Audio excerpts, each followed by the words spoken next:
আজ আমি তোমাদের কোনো দুঃখ কিংবা কষ্টের কথা শেয়ার করছি না।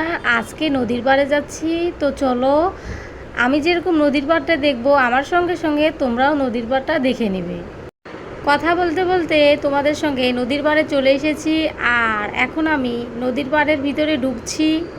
নদীর চারপাশটা অনেক সুন্দর ছিল, ভাবছিলাম আরও আগে কেন আসলাম না, এত সুন্দর জিনিস হয়তো মিস করে গিয়েছি। তো চলো আমরা হাঁটতে হাঁটতে এখন নদীর পাড়ে চলে যাই। আমি আমার বাবুকে নিয়ে হাঁটছি, আমার বাবু তো খুবই এনজয় করছে বিষয়টা, আমারও খুব ভালো লাগছে। এত সুন্দর দৃশ্য কার না ভালো লাগে বলো।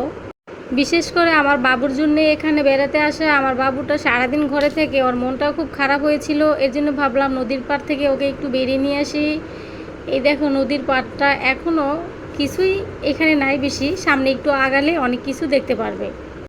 নদীর এই পাড়ের ঘাটটা খুবই সুন্দর, এখানে বসে বসে বাদাম খাবো আর প্রাকৃতিক দৃশ্য দেখবো।